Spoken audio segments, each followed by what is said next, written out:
زينب في الطفول تنادي يا ابن أمي صدعت وحسينا وحسينا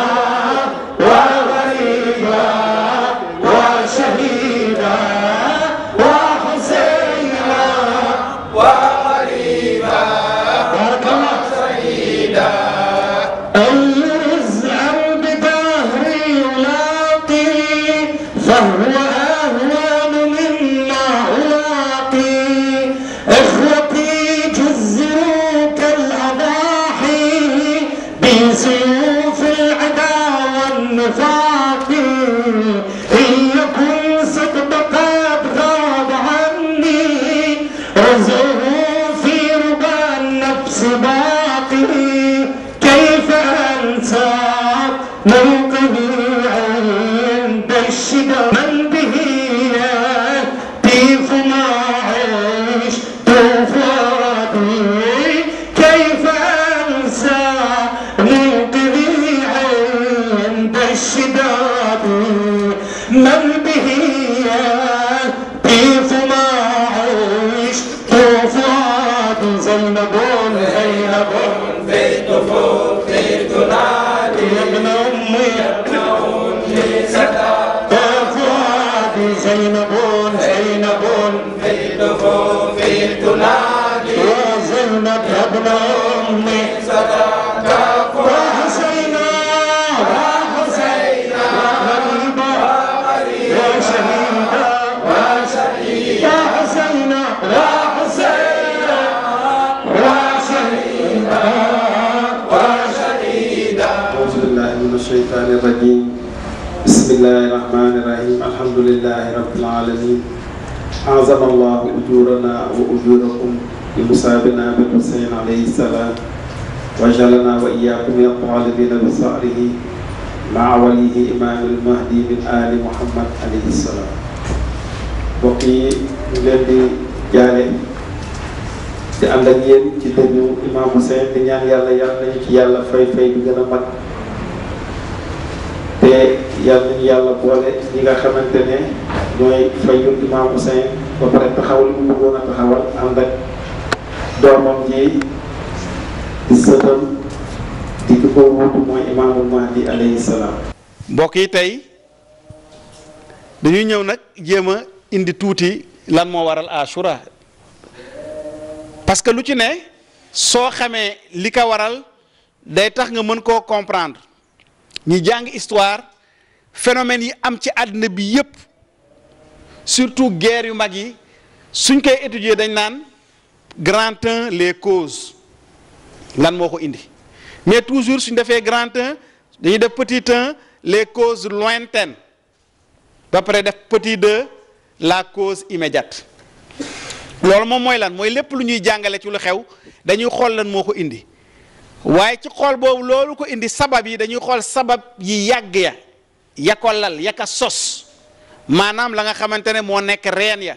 suñ ko comprendre ba wax ko ba pare ci la ñuy doog a ñëw nag ci sabab bi nga xamante ne moom moo ko indi tey jii koo laaj lan moo indi sababu Ashura lan moo tax ñu rey Imam Hussein dina mën a wax ne li tax ñu indi rey Imam Hussein ca Karbala mooy Yezid dafa falu dañ koo fal xalifa Imam Hussein lànk ne moom du ko nangu du nangoo ku mel ni moom Imam Hussein nga xam ne mooy doomu Fatimata Zahra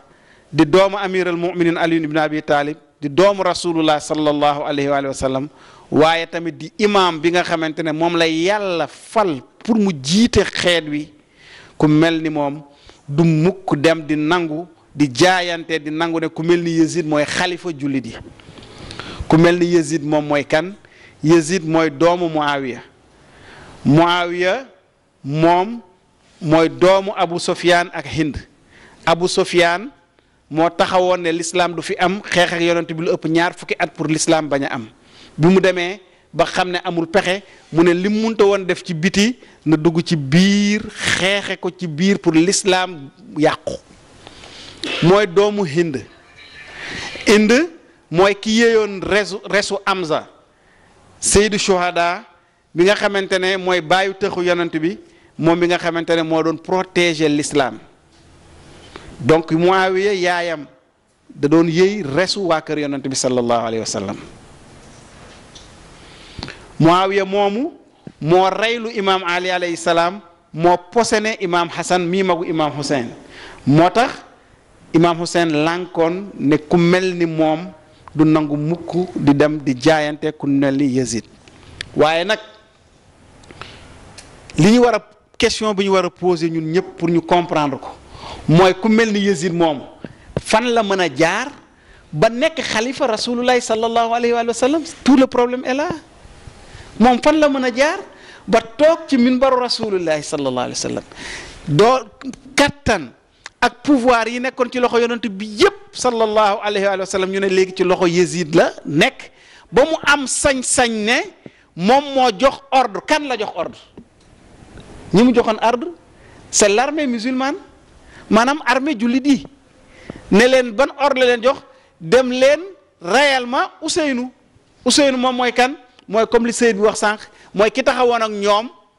di leen wax xanaa xamu leen maay kan, xanaa xamu leen ne man maay Ousseynou.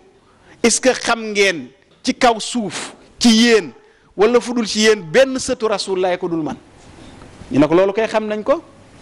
mais bu leen laajee lan moo tax ngeen di ma rey lan lañ ko posé lan lañ ko tontu dañ ne ko parce que xalifa bi amirul mu'minin moo joxe ndigal te kenn waruta nangu. amiral mu'minin joxe ndigal yow doo def ndigal googu. léegi kon fan la Yazid jaar ba mën a nekk xalifa? loolu moom mooy retracer histoire Karbala ci livre bi Mawlana bindoon tudde ko l'imam Hussein martyr et sauveur de l'islam. mu ne imam Hussein shahid ki joxe bakkanam ci yoonu yàlla waaye ki nga xamante ne moo sauvé l'islam ndax su dul woon moom l'islam jeex. ci livre bi mu ngi ciy wax naan suñu bëggee xam Karbala kañ la commencé amaana dinañ mën a jéem a yëkkati di dem ba wax ne fii la commencé waaye du yomb mais nag li gën a jafe sax mooy ñuy wax ne Karbala kañ lay jeex ndax du jeex mukk. moo Karbala du jeex mukk même yowmal qiyaam suñu àtte ba pare bañ dem àjjana mettitu Karbala du jeex. mais fan la tàmbalee nee na sooy remonter histoire. da ngay xamante ne mbir ma fa mu tàmbalee sori na sori goo xamante ne sori ci zaahir sori ci baatin ndax Karbala commencé na ba yàlla sàkkee doomu aadama yi ba wax leen est-ce que duma seen boroom nangu ngeen a maay seen boroom foofu la tàmbalee ñii nangu ñii lànk ña lànkoon nag dañoo jëloon décision ne li yàlla bëgg tam du am kon tam ñi fi yàlla teg pour ñu war a def li yàlla bëgg ñooñu duñu am duñu leen seetaan ñu def ko te lépp lu ñu mën ci ñoom dinañ ko def pour loolu bañ a am. histoire boobu di continuer ba yàlla sàkk yonent yàlla aadama wàcce ko ci kaw suuf ci ziyaara bi ñu def léegi ñu ngi naan assalaamu alayka yaa waarisa aadama safwatillah yow Imam Hussein ñu ngi lay ziyaara yow mi nga xam ne yaa doon aadama. soo demee ci histoire Adama da nga fay gis histoire Karbala. Adama dafa amoon ñaari doom lan moo xew ci ñaari doom yi mooy kenn ki dafa iñaane kenn ki daal koy rey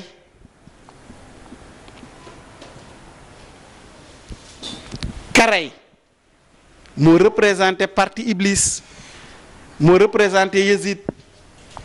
kañu rey li taxoon ñu rey ko mooy ak mbaaxam rek moo représenté Imam Hussein ak ñi àndoon ak Imam Hussein. soo demee nga ne assalaamu alayka yaa waarisa nuuhin nabiyillah yonent yàlla nuux soo jàngee histoire am da nga fay fekkaat Karbala. Karbala lan la woon nee nañu soldaaru Imam Hussein yi 72 lañu woon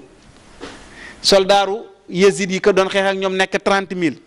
yonent yàlla nuuhin Karbala dafa amoon foofu ci anam yu baree bokk na ci soo gisee ñi yonent yàlla nuuhin nangoon ànd ak moom dugg ca gaal ga. historien nee nañu peut-être matuñu 80 ci waa àddina bi ñëpp lànk ne duñu topp yonent yàlla Nuux moom woote na 950 ans. Imam Hussein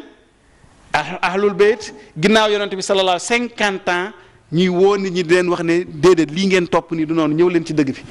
nan la ñu def ba bi Imam Hussein di dem Karbala 72 rek la am te boobu julli ji nekkoon nañu ay millions. soo demee ci yonent yàlla Ibrahima noonu soo demee ci yonent yàlla Muusa la même chose yonent yàlla Muusa lan moo xew yàlla dakaa woo di déyoog moom mu jël xeet wi dénk ko Haarun dafa wane ginnaaw rek ñu soppi diina jël lépp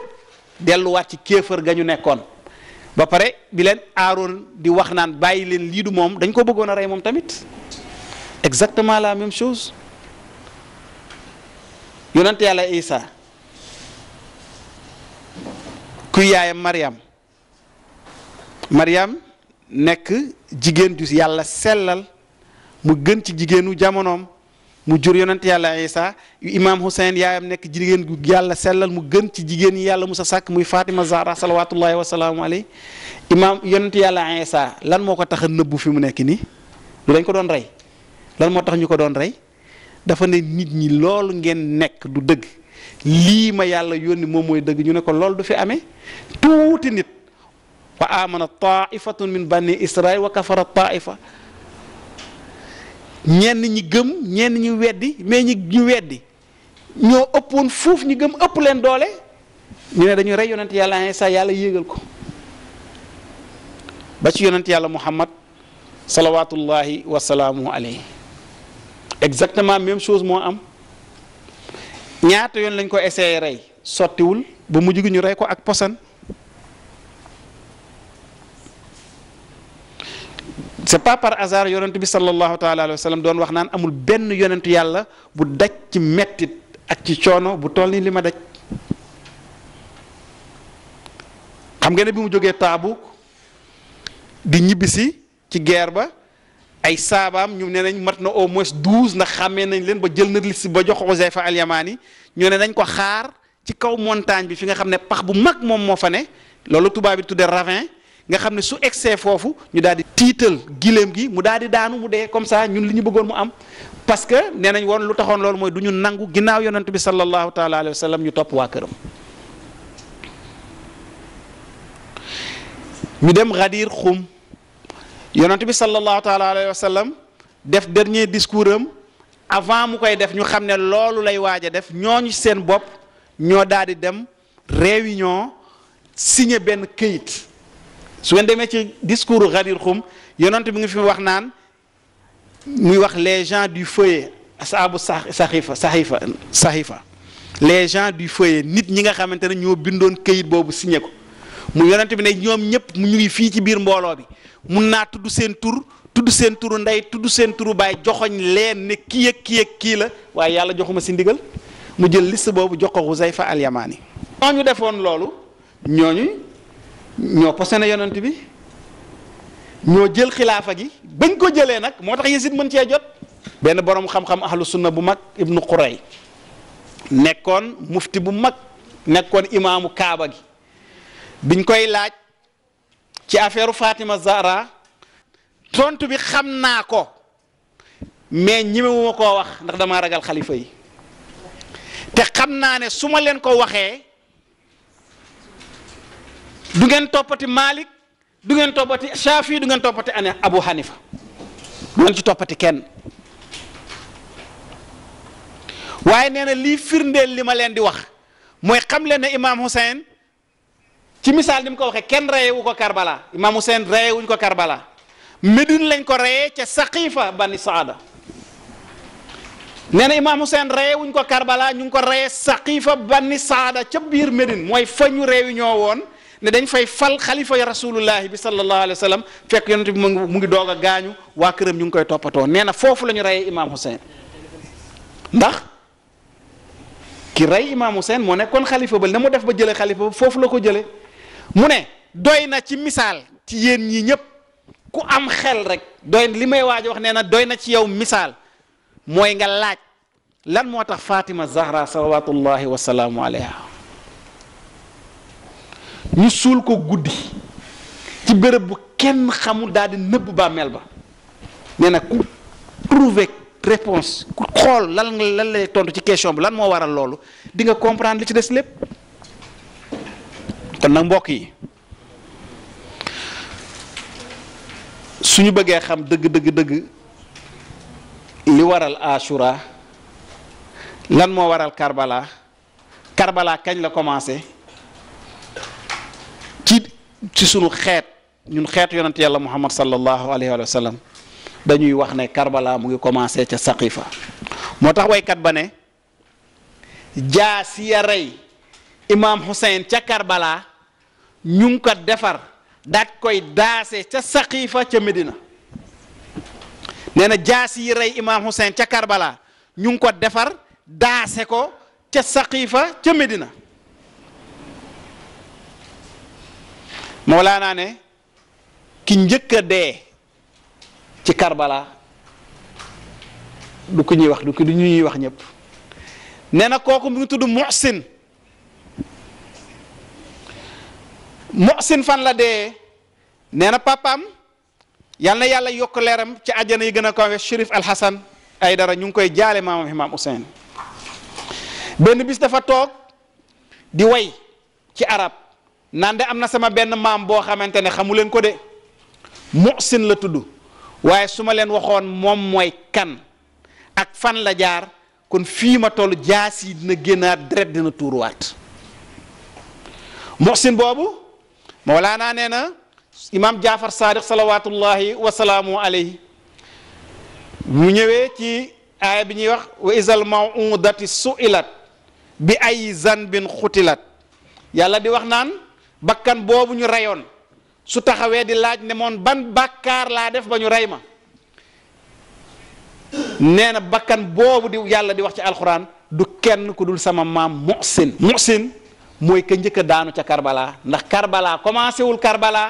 Karbala commencé wul Irak Karbala Medina la commencé bis boobu sa Saqifa bi ñu taxawee yonent bi wax lii mu wax man kuntu mawlaahu fa aliyun mawlaahu ñu jaayanteeg moom dem yonent bi génn àddina dencaguñ ko sax ñoom ñu daal dem réunion daal di fal seenub xalifa bañ ko falee yonent bi lundi la gaañu mardi mercredi ñu ñëw ci kër yonent bi sallallahu alayhi wa alihi wa sallam ñëw na ñu ngi ñëw présenté si leen sunu xalifa bu bees bi fekk ñetti fan yooyu waa kër yonent bi ñu ngi seen dëj sang nañ yonent bi imaam Ali alayhi salaam jullee nañ ko ñaanal nañ ko fekk jamono boobu yépp ñoom ñoo nga fële ku nekk di xëccoo naan maa koy donn bu ñu egsee Zahra salawatullahi wasalaamu alayha ne leen yéen xanaa xamuleen li ngeen di def sama baay mu ngi gaañu ngeen bàyyi ñoog néew bi dem seen yoon ba mu neex leen ngeen dellu si ne dindi nañu xilaafa bi si seen kër yéen waa kër yonent bi dugal nañ ko sunu kër ñun mu ne naka ngeen mën a dindi xilaafa bi sunu kër baay dem dugal ko seen kër baay seddeel li ngeen di def te la ñu dem réunion ci saasi ne soxna sii li mu wax su jibee sunu gouvernement bi du taxaw nañ ñëw saafara ko léegi te naka lañ ko saafaraa nañ dem forcer leen ñoom ñépp indi leen ci kanamu nit ñi ñu sukk raam jébbalu nangu ne Aboubacar mooy xalifa loolu rek la Yazid deful leneen lu loolu dafa ne indi leen Imam Hussein mu nangu ne man maay xalifa su ko nangoo rek y a pas de problème biñ demee fekk leen ci biir kër ga ñu nekk si biir kër ga tëj buntu ba Umar ibnu Xataab taxaw ci buntu ba ne yéen ñi nekk ci biir génn leen ñëw jaayante si wala ma lakk kër ga Fatima Zahra salawatullahi wasalaamu alayha taxaw ci digg kër ga ne kan mooy wax ne da ngay lakk kër gi nga xamante ne ca biir kër ga bintu rasulillahi moo fa nekk doomu seen yonent moo nekk si biir kër ga kan moo naan damay lakk kër ga Umar ibnu Xataab daal koy tontu ne wa in ci arab mooy su fa nekkee nag ñuy wax mu joxe ndigal ne taal leen bunt bi ñuy taal bunt bi sawara si di jóg di jolli di lakk kër gi fekk Zahra salawatullahi wasalaamu alayha mu ngi jubal ci bunt bi ba muy egg ca bunt ba jël nañu seen xeej yi ba défoncé bunt bi ba dajj ko ba muy egg si lañ ko tàncaale ak bunt ba ca miir ya xeej ya daal di dugg ci biir ba fekk Muhsin moo nekkoon ci biir bi fa la Muhsin daanoo moo tax ñu ne Muhsin moo njëkk a daanu ca Karbala ndax Abdallah Arradi doomu Imam Hussein bi amoon juróom benn weer ñu koy fitt di dagg bopp ba ca Karbala au moins kooku amoon na chance mën a dund na judd na ba am na ay weer mais Muhsin joxuñu ko sax occasion pour mu dund ñuy laaj naka la ñu xam ne kii Muhsin la tudd te juddul woon ñëpp waa ku ne mën nga laaj loolu ndax Zahra salawatullahi wa salaamu alayha bu leen fàtte ne lii may wax yonent bi dafa gaañu amagul ñetti fan kon bi yonent bi gaañu Zahra dafa ëmboon donc baayam li mu mujjee def ci àddina daf ko fekkoon mu ëmb biiram di metti benn bis mu ñëw si yonent bi sallallahu alayhi wa sallam ne ko papa ñaanal ma sama biir bi day metti mu ne ko Zahra du dara muñal rek muhsin la muhsin moo yëngatu sa biir muhsin foofu la daanoo safara boobu ñu taaloon di ci lakk kër rasulullahi sallallahu alayhi wa sallam safara boobu moo continuer di tàkk di boy ba bisu Karbala safara boobu tam la ñu lakkee xayma ahlul bayt ya fa nekkoon lakk seen kër yi xayma yi lakk leen ba li cheikh bi doon nettali démb xale yi di daw seen yëre yi di lakk ñu leen di topp pour lan pour nangu yi ñu sol moo tax xale boobu muy nettali sëtu rasulullahi sallallahu alayhi wa sallam ñi naan sakki sukkay na la woon nee na waa ji daf ko topp soldaar bi daf ko topp ci ginnaawam di daw mu naan ko yow loo may dàqe lan la mu ne ko taxawal rek sa yëre day lakk mu daal di xool ndekete moom yëgul ne sax yëre yi mu ngi lakk ndax boobu dañ leen fekk foofu bi ñu reyee Imam Hussein ba pare songu jigéen ña nangu seen muuraay ya même xale yu ndaw yi ku ci mel ni Sakina jaaro yu mu takkoon ci noppam nga xam ne Imam Hussein moo ko jëndaloon soxar yóbbu na leen au lieu sax ñu tekki ko nangu ko mais dañ koo xëtaale nopp ba loolu tax mu ko doon wax naan xanaa yow soldaar xanaa yéen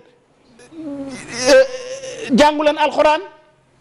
xanaa yéen jàngu leen fi yàlla subhanahu wa taala di wax wa amal yatima fala taqhar xanaa xamu leen ne ñun ay yatim lañu ñun ay baayo lañu ñun ay jirim lañu ñun ñooy doomu Imam Hussein yi ngeen xam ne moom ngeen rey nii rey ngeen ko ba pare yéen ak ñuy toroxal te yàlla sax tere na leen ngeen toroxal ay jirim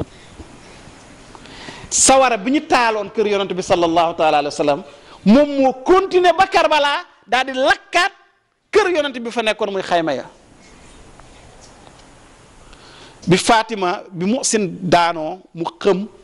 dafa xëmmali ko gis ñu takk Imam Ali alayhi salaam di ko yóbbu loolu nag dina jaaxal ñu bari jàmbaar ju mel ne Imam Ali alayhi salaam naka lañ ko leer naka la mën a toogee di seetaan ñu mel noonu nga xam ne du ñu nit dara ñu di ko takk di ko yóbbu waaye lenn moo waraloon loolu mooy dafa nekkoon ci ndigal yonent bi sallallahu alayhi wa sallam moo ko waxoon ne lépp lu xew sama ginnaaw na nga muñ bul def lenn loo xamante ne day xàjjale sama umma comme ni yàlla wax ci biir alquran ne loolu la yonent yàlla Haaruna waxoon bi yonent yàlla Muusa demee ñu daal di ñëw commencé soppi diina ji bëgg koo rey bi ko Muusa waxee lan moo tax défendre rôle lan moo tax tegawaatoo nit ñi ci dëgg bi mu ne damaa bañoon def yab na umma dama bañoon def loo xamante day tàqale day yàq day tasaare banni Israël Imam Ali alayhi salaam loolu la bañoon guerre civile boo xamante ne ci loxoom la jógee mu tasaare umma bi loolu la ñuy wax l'intérêt général muy leçon bu mag boo xamante ne ñëpp dañ ko war a méditer képp kuy chiatu ala bayt Muhammad da ngaa war a xamante ne ni Imam Hussein joxe bakkanam ca Karbala looloo tax li taxoon Imam Hussein joxe bakkanam ca Karbala moo tax Imam Ali bañ a xeex ak gaa yi bis boobu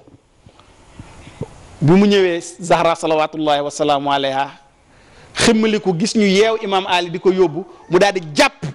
ci tànk ya ne fu ngeen di yóbbu sama borom kër Umar ibnu Xattaab jël yar dóor ko ci loxo yi ba loxo yi dagg mu bàyyi ñi ne daf koo mbéj daf koo talaat mbéj boobu ñu mbéjoon Fatima ak dóor yooyu ñu ngi ko dóoroon c'est la même chose moom lañ def Zeynab salawatullahi wa salaamu alayha bañu leen ba ñu reyee Imam Hussein jàpp leen di leen yëgal ci ay gileem Zeynab di wax ak ñoom foofu lañ ko fekk di ko dóor ay yar di dóor yar Imam Zeynul Abidin salawatullahi wa salaamu alayhi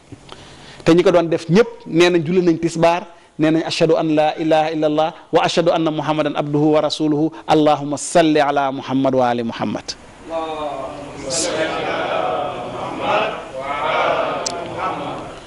noonu la ñu continuer ba Zahra salawatullahi wa salaamu alayha génn àddina waaye bokk na ci ndénkaaneem yi mu dénkaane laata muy génn àddina ndax blessure yooyu moo ko sonaloon feebar bi metti ci moom laata mooy génn àddina mu jox ndigal Imam Ali alayhi salaam ne na ko suul na ko denc te mën na bu bàmmeel bi loolu la Ibnu Xuray doon wax naan képp ku xam lan moo tax Fatima nëbb lu bàmmeelam su boobaa li ci des lépp dina leer sa bopp su boobaa di nga xam. daal jox imaam Ali ndigal ne ko après nag ma sang diw ak diw nañu fekkee fañ may denc nañ bi ko imaam Ali alayhi salaam sangee sang ko ba teg ko ci la Asan ak Huseynu ñëw imaam Ali ne leen dem leen ngeen ziyaare seen yaay bala ñu koo denc ziyaare bi mujj ñu muril leen kanam gi Asan ak Huseynu alayhima salaam ñëw fekk seen yaay Zahraam fa mu tëdd ñu daal di tëdd ca dënn ba commencé jooy Zahra yi génne loxo ya ca muuraay biñ ko muuraay ca kafan ba daal di leen di jël ñoom ñaar ñëpp embrasser leen taf leen ci dënnam ñu ne benn baat jóge kaw asamaan mel ni baatu Zahra di leen wax naan sama ruux yi lànk na nee na du dem tànk Asan ak Useynu ñu ngi sama kaw di jooy ruux gi nee na dematul mu ne imaam Ali alayhi salaam naxtaan leen pour jële leen fi pour ruux gi nangoo dem fekk sama borom mbokk yi yàlla jox ndigal malaakal mawtu jël ruu di yóbbu Ousseynou ñëw taxaw ruu gi ne du dem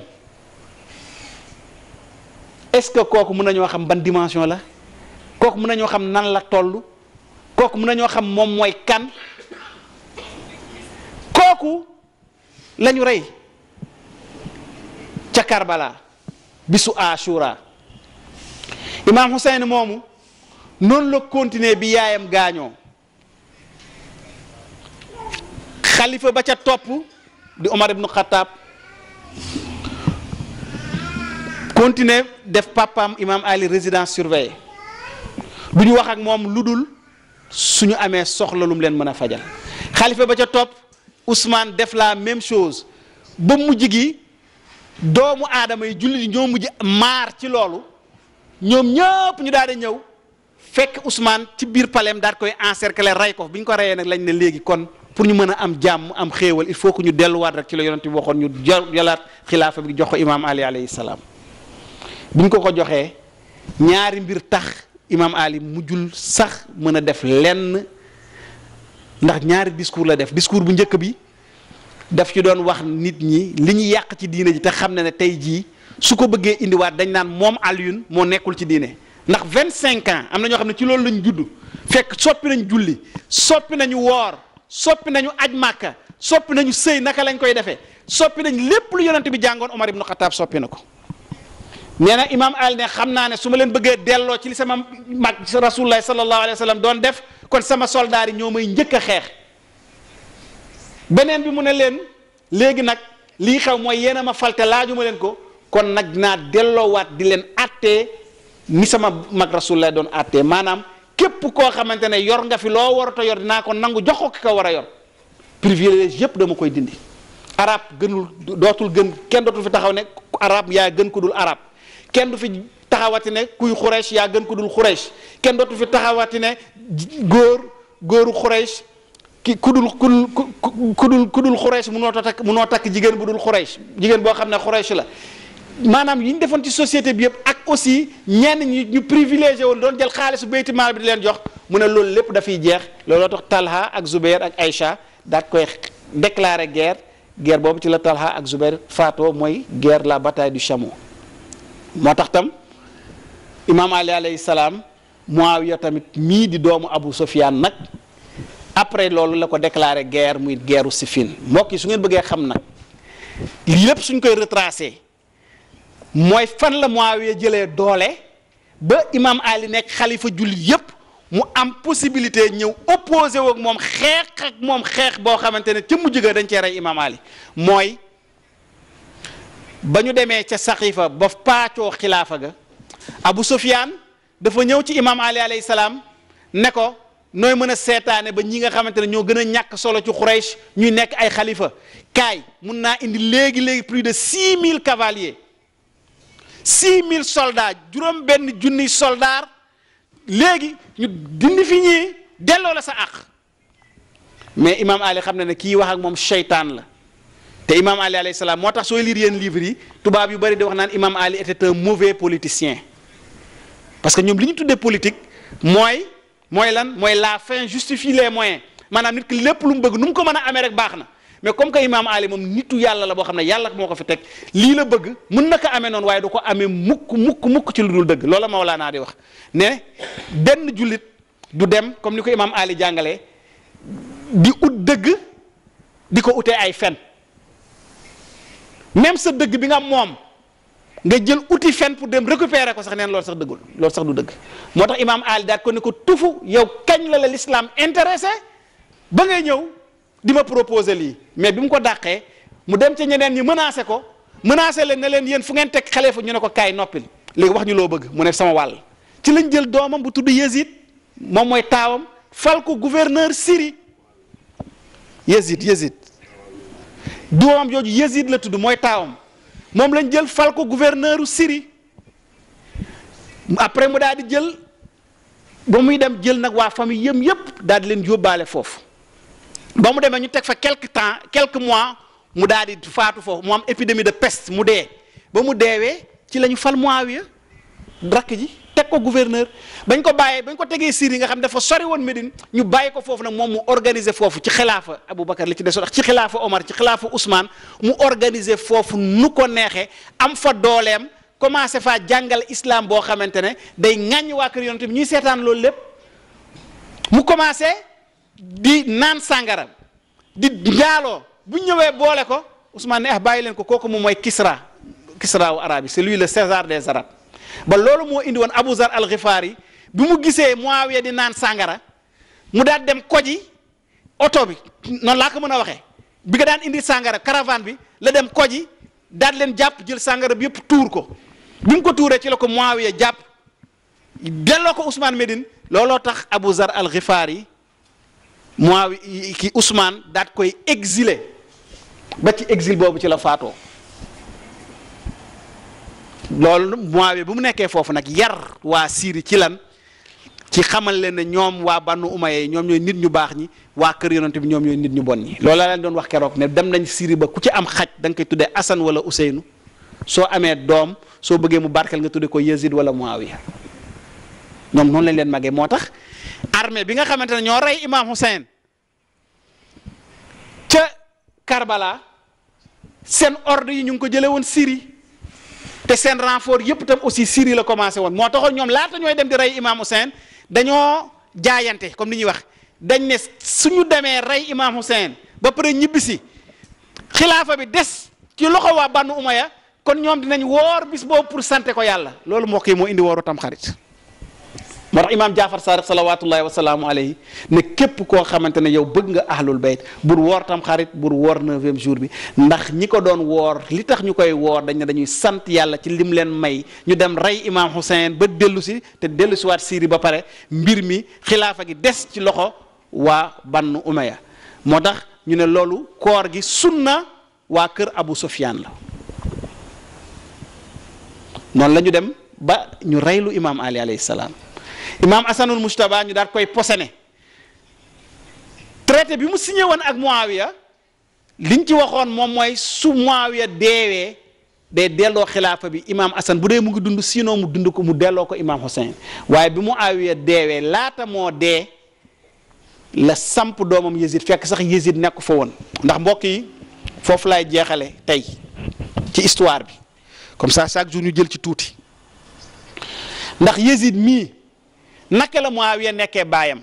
Muawiya bi mu nekkee xalifa da daan toog ca palem ba nekk Damas yónnee gouverneur am yi nekk ci àddina bi yëpp ndax jamono jooju état islamique bi mu ngi commencé woon océan Atlantique ba Chine mu ngi commencé woon fi ñu tuddee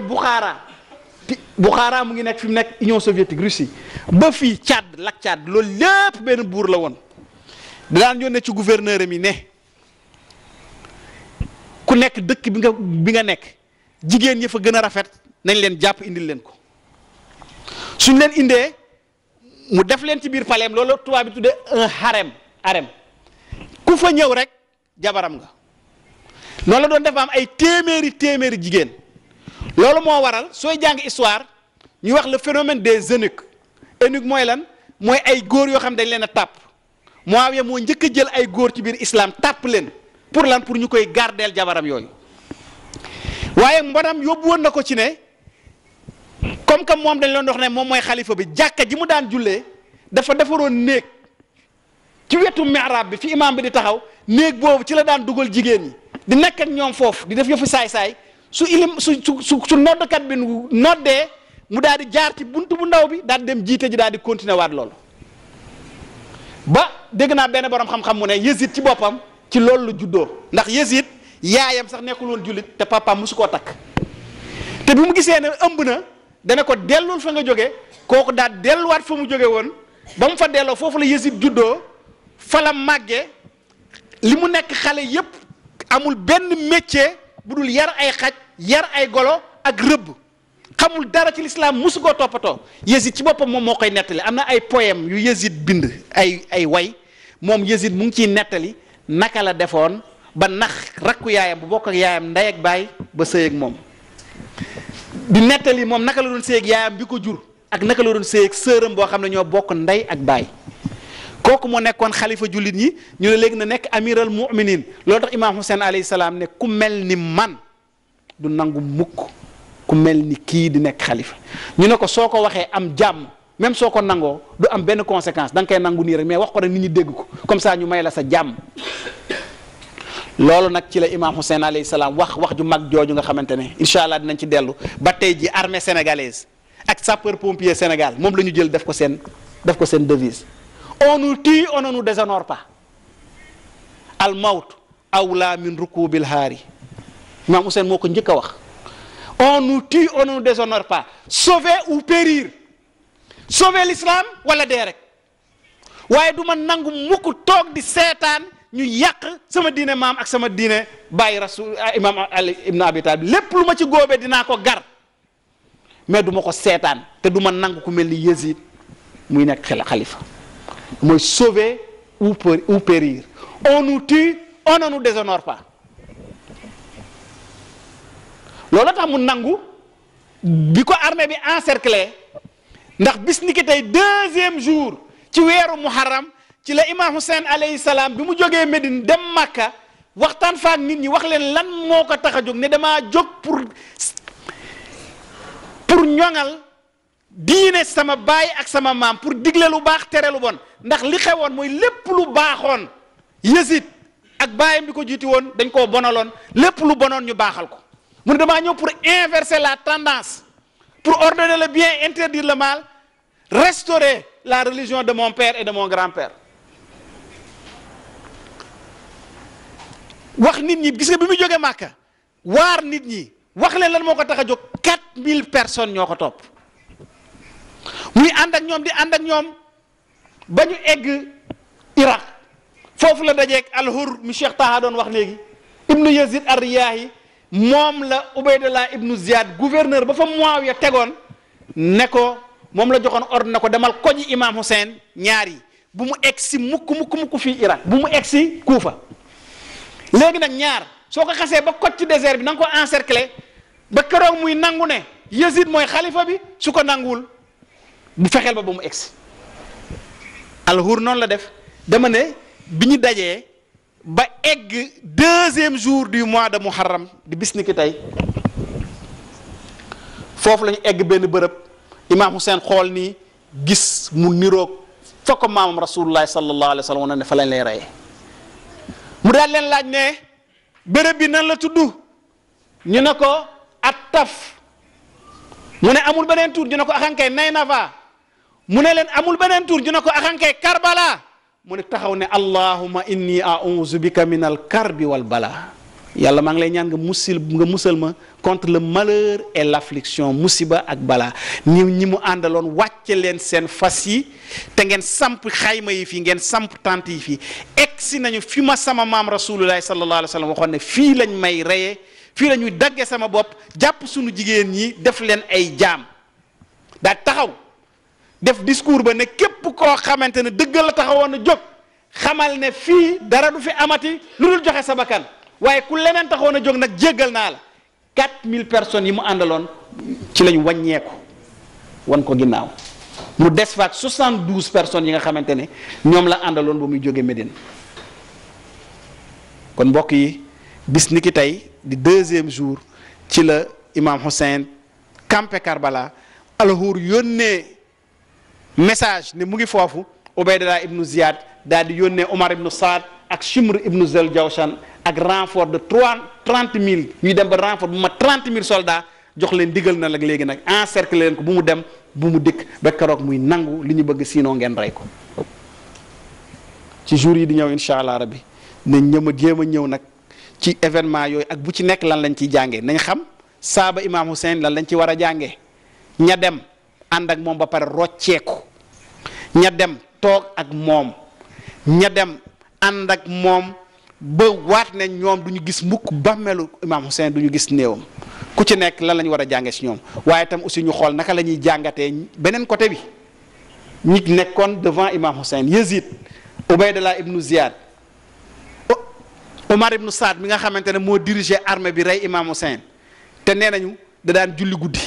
di woor juróom benn weer wala at bi yëpp di aj Màkka at bu jot nekkoon ku nangoon a jaamu yàlla naka la mën a def ba jaamu yàlla boobu yóbbu ko ci mu nangu Imam Hussein waaye moom moo rey Imam Hussein